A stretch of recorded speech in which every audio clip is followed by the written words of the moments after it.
रमजान का महीना आ जाए और घर में गुलाब जामुन न बने, ऐसा भी हो सकता है क्या? तो भाई इफ्तार के वक्त आते हुए वो ये साथ में गुलाब जामुन का पैकेट ले आया था। उसने कहा कि आज नहीं तो फिर कल इसको जरूर बना देना, क्योंकि मुझे गुलाब जामुन खाने का बहुत ही दिल करता है। तो तभी करता है ना जब रोजेदार हो और मन करता है कि गुलाब जामुन मिल जाए और खा लो, लेकिन इफ्तार के बाद ना बिल्कुल भी मन नहीं करता कि आप ये मीठा चीज कुछ भी खाओ। तो फिर बस मैंने बना ही डाला था। इसको हो गई थी इफ्तार के टाइम, तो मैंने सारे फ्रूट्स को कट कर लिया था, यानी सब पपाया, ऑरेंज और फिर अंगूर, पकौड़ियाँ, गुलाब जामुन, सब चीजों को हम लोग टाइम उसको दस्तरखान पे बिछा दिया था। और फिर ये देखो गुलाब जामुन कितना टेस्टी लग रहा है ना, सच में बहुत ही अच्छा ही बना था। तो फिर बस फटाफट हम लोगों ने इफ्तारी की और मैंने सबसे पहले गुलाब जामुन की, उसके बाद ये मेरी सिस्टर ने बनाया था अंडा रोल। तो बस हम लोगों ने मिलकर इफ्तार किया और अल्लाह से दुआ की कि अल्लाह इस दुनिया में कोई भी परेशान है, हाल है और कोई भी किसी भी किस्म की बीमारी मुब्तला है तो उसको शिफा याबी अता फरमा। उसके बाद मेरी सिस्टर ये फुल्के खाने लगी थी, तो मैंने उससे कहा कि एक फुल्की मुझे भी लगा कर दे दो। तो बस उसने गोलगप्पे को फोड़ा और इसमें ये चटपटी सी चाट को भरा। उसके बाद ये तीखी तीखी पानी को उसमें डाला और फिर मुझे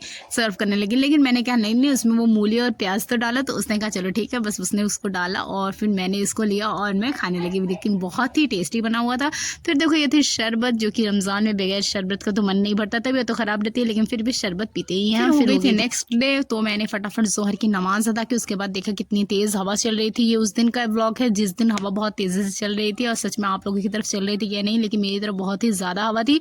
तो बस फटाफट मैंने नमाज पढ़ी, उसके बाद तस्बीह किया, उसके बाद दुआ में मांगने लगी और मैंने सबके लिए दुआ की, क्योंकि हर मुसलमान मोमिन मर्द और औरत के लिए दुआ करना हम पर फर्ज है। तो मैंने फटाफट बस दुआ की, उसके बाद फिर मैं चली गई थी, क्योंकि कुरान की तिलावत भी करनी थी। रमजान शरीफ में ही तो मौका मिलता है कि हम कुरान की तिलावत कर सकें। थोड़ी बहुत तिलावत मैं रोज ही कर लिया करती हूँ। फजर की नमाज पढ़ने के बाद मैं कुछ सूरह और आयत पढ़ लिया करती हूँ, लेकिन बस रमजान में कुछ ज्यादा ही मौका मिलता है कि हम सुकून से कुरान शरीफ की इबादत करें। बस मैंने इसको खोला और फटाफट मैं पढ़ने लगी थी। अभी मैं 5वें पारे में पहुंची हुई हूँ और ये है दूसरा रमजान। आप लोग रमजान से जब से कुरान शरीफ पढ़े तो आप लोग किस पारे में हो, कमेंट में जरूर बताना। फिर ये देखो मेरी भांजी, जो कि रात में टहल टहल के ये लहंगा पहन के बहुत ज्यादा स्टाइल दिखा रही थी। और ये मेरी सिस्टर की बेटी है, जो कि अपने घर पे थी, मेरे पास वीडियो सेंड किया तो मैंने इसको इसमें डाल दिया, जो कि बहुत ही प्रीटी है और हम लोगों की लाडली है। तो मिलते हैं नेक्स्ट ब्लॉग में। ओके बाय, अस्सलाम वालेकुम।